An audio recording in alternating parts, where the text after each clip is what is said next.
사랑의 하나님 아버지 감사합니다. 오늘도 주의 말씀으로 하나님과 동행하는 삶, 주님께서 내가 주님 안에 주님이 내 안에 계시는 그런 하루가 되도록 허락해 주시옵소서. 예수님 이름으로 기도합니다. 아멘. 오늘은 6월 27일 금요일입니다. 벌써 6월달 이제 마지막 주말이네요. 시편을 공부하겠습니다. 42장 1절부터 43장 5절의 말씀입니다. 시편 전체에서 저 개인적으로는 가장 많이 읽었던, 그리고 가장 많이 또 기도할 때 스스로 많은 부분을 암송하고 인용하고 있는 그런 기도문이고요. 시편이고, 지금도 이 시편을 제가 기도할 때 매일 거의 한두 구절은 꼭 어, 인용할 때가 있습니다. 대단히 그 내용이 전 시편 가운데서 고난을 통과하는 사람에게는 가장 필요한 그런 시편이라는 생각이 듭니다. 첫 구절도 놀랍지 않아요? 시작하는 것이 우리가 갑자기 마음이 무거워지고 또 낙심이 되고 하나님을 전혀 그 하나님이 멀게만 그렇게 느껴질 때 하는 고백과도 같은 것을 하는 것입니다. 하나님이여 사슴이 시냇물을 찾기에 갈급함 같이 내 영혼이 주를 찾기에 갈급하나이다. 사슴이 목이 말라서 물을 찾을 때는 정말 대단히 다급하게 찾는 것이, 짐승들은 가장 생명의 위험을 느낄 때가, 짐승들은 먹이 사슬 속에 있잖아요. 자기 생명이 언제나 상위권 그 포식자에게 위협당하고 있으니까 짐승들은 언제나 그런 위기 속에서 사는데 가장 위험할 때가 물을 먹으러 갔을 때입니다. 왜냐하면 포식자들이 아니까요. 물을 먹으러 오면 그때 잡으려고. 그러니까 가장 위험한 것이지만 생명을 걸고 하지 않으면 안 되는 것이 물 먹는 겁니다. 이 사람들이, 이 짐승들이요. 그런데 가장 그것을 갈급할 때라고 그랬으니까 얼마나 위급한 상황입니까? 해야만 하는데 목숨을 걸고 해야만 하는 것 같이 내 영혼이 주를 찾기에 갈급하다. 내가 지금 그런 영적으로 아주 힘든 때에 있는 것입니다. 정말 낙심되고 생명을 걸고 지금 도전하고 해야만 일어설 수 있는 그런 좌절되는 그런 때인데, 그런데 하나님이 어디에 있겠느냐, 어디 있느냐라고 지금 사람들이 종일 내게 그런 말을 한다는 거예요. 하나님 어디 있느냐? 너 하나님이 있다면 너 인생이 왜 이러냐라고 그렇게 사람들이 얘기한 이런 상황 속에 있습니다. 이런 상황 속에 있을 때 이제 5절부터 이 시편 기자의 기도가 나옵니다. 어떤 기도를 하고 있느냐 하는 것입니다. 첫째로 이 사람은 그 기도의 내용을 가만히 보면 우리도 앞으로 이렇게 어려울 때는 기도해야 좋겠다 하는 생각이 듭니다. 그것을 우리가 가만히 그냥 그 요점만 우리가 오늘 살펴보십시다. 첫 번째로 이 사람은 하나님이 나의 과거에 어떤 하나님이셨던가를 기억하는 고백의 기도를 합니다. 하나님이 내 과거에 나를 나타나 도우심으로 말미암아 그렇게 기억을 하고 있습니다. 과거에 하나님은 언제나 나에게 나타나 도우셨기 때문에 나는 여전히 그런 하나님을 찬송한다. 그러니까 이것이 자신의 기도의 시작입니다. 그럼 우리가 낙심이 되고 절망이 될 때 제일 먼저 해야 될 것이 하나님이 나의 과거에는 내게 어떻게 해주셨는가를 기억하고 그것을 하나님께 고백하는 그런 것이 기도의 첫 번째 그런 준비가 되겠습니다.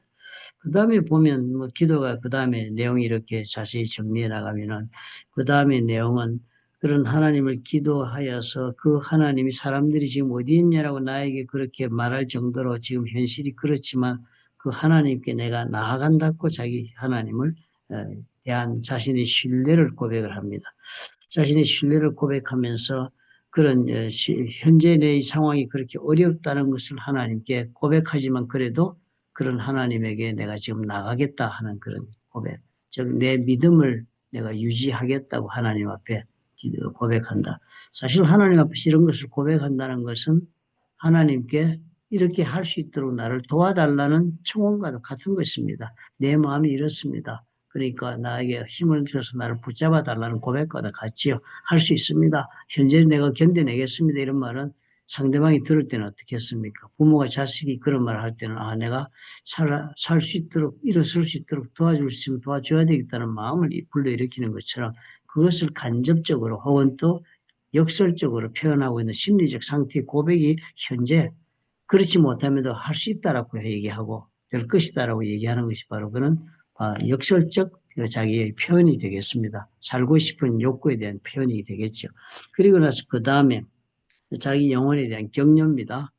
영혼에게 다시 격려하기를 시편 기자가요. 사람들이 그렇게 비웃고 그러지만 조롱하지만 하나님 나라를 잊으신 것 같지만은 그렇게 느껴지지만 자기 영혼에게 얘기를 하는 것이 격려합니다. 자기 스스로가 자기를 내 영혼아 네가 어찌하여 낙심하느냐 하나님을 바라라 나는 그가 나의 도우심을 이심을 다시 찬송할 것이다. 이것이 기도의 세 요소가 되고 있습니다. 낙심한 자기의 그 영혼의 그 아픔과 그 고통과 그 모든 좌절을 하나님 앞에 가지고 나와서 그런 현실을 인정하고 모든 사람들이 그런 현실을 비웃지만 나는 그래도 하나님 앞에 나온다는 자기의 그 하나님에 대한 태도를 분명한 현실의 자신의 모습을 정리합니다. 절대로 하나님을 떠나지 않고 하나님에게 돌아오는 자기 자신 그리고서는 그 걸음을 계속 걸어올 수 있도록 자기의 영혼을 스스로 격려합니다. 그리고 거기서 끝나지 않았습니다. 43절부터 보니까 그런 하나님 앞에 자기의 영혼을 추스린 과정 세 단계를 거쳤습니다. 과거와 현재와 그리고 지금 낙심하지 않고 앞으로도 이렇게 걸어가겠다 가야 한다고 영혼을 격려한 다음에 하나님 앞에 예배를 통하여 하나님을 경배함으로 하나님에 대한 자신의 신뢰를 회복하게 됩니다. 하나님의 기도한 다음에는요. 기도의 응답을 받아서 이 사람이 일어선 것이 아니라 하나님을 찬양하고 예배하고 하나님을 인정하고 그리고 하나님의 그 관계를 다시 회복하는 것 속에서 하나님 앞에 내 영혼이 이제는 더 이상 불안해하지 않고 하나님 앞에 소망을 두고 일어나간다는 그런 하나님의 신뢰를 다시 회복하고 일어서는 그런 내용을 고백하고 있습니다. 그러므로 우리의 기도가 이렇게 돼야 되겠습니다. 보고 배울 수 있는 것이 첫째는 우리의 그 정말 하나님 솔직한 나의 좌절된 낙심과 환경을 인지하고 그대로 고백한다. 하나님 그 사실을 말한다는 것은 내가 지금 실패하고 좌절하고 그리고 비난과 조소 가운데 있다는 것을 부인하지 않고 그대로 인정하고 받아들이는 그런 현실에 대한 정확한 파악과 그리고 또 고백이 필요합니다. 왜냐하면 우리가 자꾸 도피하잖아요. 현실 도피를 심리적으로 많이 합니다. 좀 괜찮을 거야. 적당히 뭐 이렇게 되겠지. 이러면서 우리가 현실 도피를 말해. 그러지 말라는 겁니다. 하나님 앞에서는 그 좌절을 좌절대로 고백하고 사람들에 대한 그 자신의 비난을 비난대로 그대로 인지할 수 있는 그런 영적인 그런 감정적인 용기를 가지고 하나님 앞에 나와야 합니다. 그것을 인정한 다음에 하나님 앞에 서 하나님에게 자기의 영혼을 스스로가 이렇게 세우겠다는 의지력을 달라는 그런 자기를 격려하는 기도를 드립니다. 내 영혼을 다시 이렇게 세우겠다고 스스로 격려, 자신에게 말하는 기도. 그 다음에 어떻게 해요? 거기서 멈추지 말고 하나님을 찬송하고 예배한다. 하나님을 예배하고 찬송한다는 것은 하나님과 나와의 관계를 다시 재확인하고 그 가운데서 나를 다시 추스리는 과정입니다. 하나님에 대한 신뢰 가운데 내가 다시 일어나게 됩니다. 하나님에 대한 신뢰감을 내 속에 회복하면 현재 문제는 해결되지 않았더라도 그 신뢰를 통한 관계 속에서 나는 어떻게 해요? 기쁨을 가지고 오늘 일어설 수 있다고 지금 오늘 시편 기자가 말해주지 않습니까? 놀라운 통찰력을 가지고 있는 기도문이죠, 그죠? 그럼 우리도 앞으로 이렇게 기도하고 살아야 되겠습니다. 현재 문제가 뭐 믿음으로 그냥 믿어야 된다. 그래서 믿기 때문에 없는 것을 있는 것처럼 생각하고 안 된 것을 된 것처럼 고백하라 그러는데 그건 자기 체면의 한 방법이 될 수는 있을지 몰라도 하나님과의 기도 관계 속에서의 응답이나 혹은 하나님 주시는 능력으로 일어서는 그런 과정으로 돌입하지 못합니다. 자기 체면은 시간이 지나면 사라지기에 따라서 믿음이 지금은 고백하고 일어섰지만 또 돌아서는 순간에 다시 좌절과 낙심의 구렁텅이로 떨어지고 맙니다.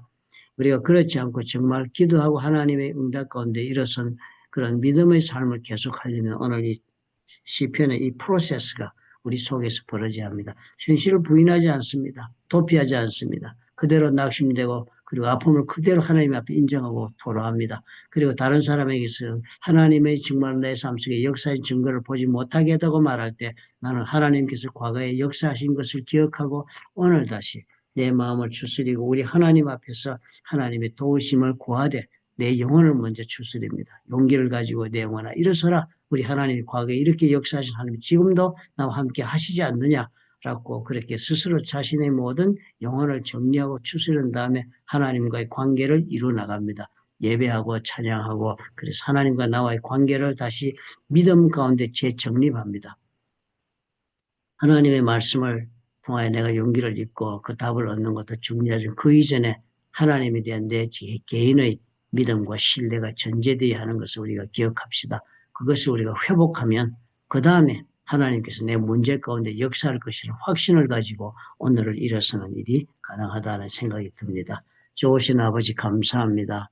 낙심하여서 믿음하고 또 믿음으로 기도하고 스스로를 아버지 앞에서 말씀에 따라 용기를 얻어 아버지 일어서는 과정이 이러한 아버지 내적인 아버지 정화와 정리와 그리고 또 새로운 결단의 과정이 있어야 하는 것을 오늘 시편을 통해 배웠습니다. 주님 도와주시옵소서. 하나님 앞에 단순히 문제 해결과 통곡과 좌절과 낙심에 대한 고백으로 끝나는 것이 아니라 그리고 기대로 끝나는 것이 아니라 결국은 하나님과 나와의 예배 관계 속에서 그 관계 속에 하나님에 대한 신뢰, 하나님 본인 자신에 대한 신뢰를 우리가 다시 회복함으로 오늘 기쁨을 아버지 일치할 수 있도록 주님께서 도와주시옵소서. 예수님 이름으로 기도합니다. 아멘. 오늘 영어로 조금만 버텨볼까요? 부부간에 영어로 못하시면 같이 예배를 못해서 너무 안타깝다 하시는데 예배는 스스로 이 개인의 삶 속에서 배우자와의 그 영적 교제를 통해서 이루시는 것다는 것을 여러분 꼭 잊지 마시기 바랍니다. 같이 뭐 예배를 드리고 뭐 했다고 해서 영적으로 교제를 하는 것은 결코 아닙니다. 예배 가운데 같이 영어 예배를 드리고 뭐 했다 해서 감격했다 하더라도 결국 체험은 하나님과 나와의 체험을 한 것이지 나와 내 배우자의 체험을 한 건 절대 아닙니다. 그러므로 나와 내 배우자의 영적인 교제의 체험은 같이 이 묵상의 말씀을 통해 삶을 나누는 일부터 시작하시기를 부탁을 드립니다. 그렇게 해서 개척해 나가시기 바랍니다. 누구도 외부에서 두 사람의 관계를 위한 그 모든 에너지를 공급해 줄 수는 있을지 몰라도 실제 열매를 맺는 일에는 도움을 줄 수 없어요. 본인이 직접 배우자의 관계를 경험해야 됩니다. 그래서 오늘 영어로도 약간 보태겠습니다. 여러분께서 기억하는 만큼 보탤 테니까 남편과 함께 말씀을 묵상하시는 그런 은혜를 나누시기를 부탁을 드립니다. Have you ever felt like this? I'm talking about after I have read Psalms 42:1 through 43:5. Your heart just feels heavily for no clear reason. We encounter those kind of emotional situations very often, right? You are discouraged, and somehow God feels far away. You believed in God, but you never felt that God is in your problems together. That's exactly what the psalmist went through.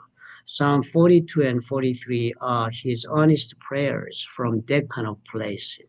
Everybody experienced this kind of despair in his life. He says, as the deer pants for streams of water, so my soul longs for you, O God.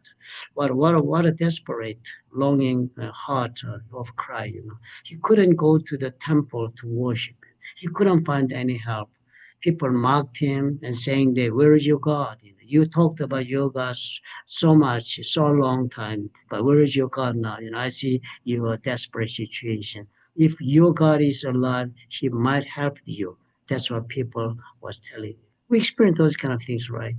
We profess that we have been a Christian for a long time, but if we are in despair, we are in trouble. Non-believers, they naturally or automatically questions you that if you have such a God you always profess that He is in you or you are in Him, then where is His help? That kind of markings you can hear. But in the middle of all this, he prays, and his prayer is raw and real. God, why have you forgotten me? I want to see your face. Why does it feel so far away? That's what he was questioning God because he was so desperate and there is no signs that God is working in his problem. And then comes the turning point. He speaks to himself. This is a very important process when we approach God in despair. He says, "Why are you downcast, O my soul?" He's talking to his soul. Put your hope in God, for I will yet praise him, my Savior and my God. This is very important confession. He never lost his trust in God.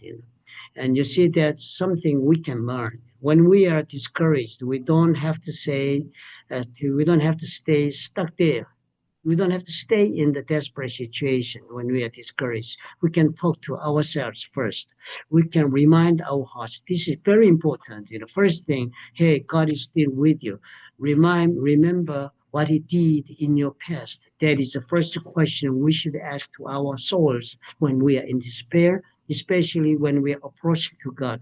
First things should remind us how He did in my life in past time. And He doesn't stop praying. In Psalm 43, he keeps going, God leads me and send out your light and truth. And he's asking God's help, because he still have trust in God. That's the expression of his trust in God. That's very important. I'm in desperate situation. I remember how you did in my past, but my present is not changeable. My present is a marking situation, and I have no other solution or other plans to solve my problem. I'm almost done, and then I'm coming to you. I believe you're still alive, and you are my God. That's what he confesses him. This is very important. And then he shows his such a kind of his heart of trust in God, and then he tried to worship him. He tried to build up God's relation based upon personal trust in God, and not because what God did to his life or not, regardless of whatever he did, whatever God did as per his request or not, he just shows his trust in God. That's worship.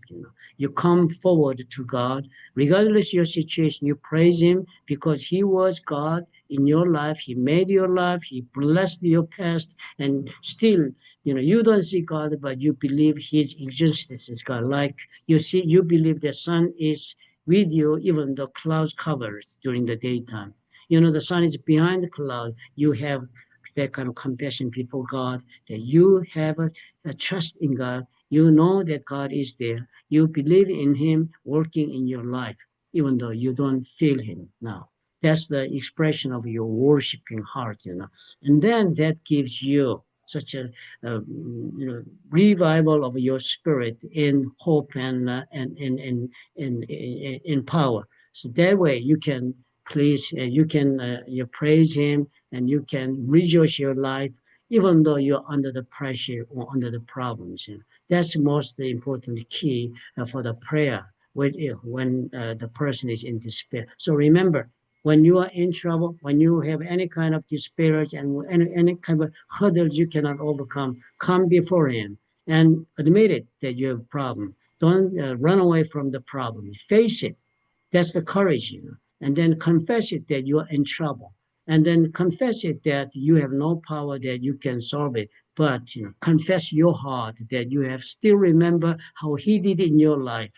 And then ask him, that you still have such a hope that God can, intervene in your life so that he can open up his plan in your life, and he can unfold the new chapter of your life because you believe that he will.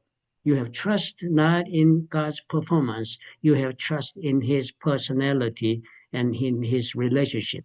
That's most important essence of our faith with God, We believe in God not because he did good or bad to our life, We believe in God because he's God of my life. So that's the faith of Abram, and then that's the reason Abram was regarded a righteous one by God when we expressed his faith in God himself, not in God's actions or God's miracles. So that's what this psalmist did. So let's process this prayer, process of this prayer, and let's apply in our life so that we can follow the process that he experienced, God. So in today's problem, I would suggest you, to follow this way. If you don't stop praying, then he will respond to us, So let me pray for you and for us today. Heavenly Father, help us to remember how Psalmist prayed to you and how he became the evidence of your work in people's life. Help us to remember all the process he went through. Let us admit and confront our present problem. And let us admit that we still need your help. And let us admit and encourage our soul that we can be revived if we pray to God. And by worshiping him, help us to reestablish the relationship and sound trust and faith in you. And that way we believe that we will not lose any joy in our life, even though under the oppression or under the despair, under the brokenness, we believe we can rejoice you because you are my God. In Jesus' name, amen. I would suggest you to have a sharing time with your spouse, and it's very important to share your life based upon same God's words every day. It means like we are living in same page of spirituality together. That builds what? Loving relationship with your spouse. That should be foundation of our mutual relationship based in trust.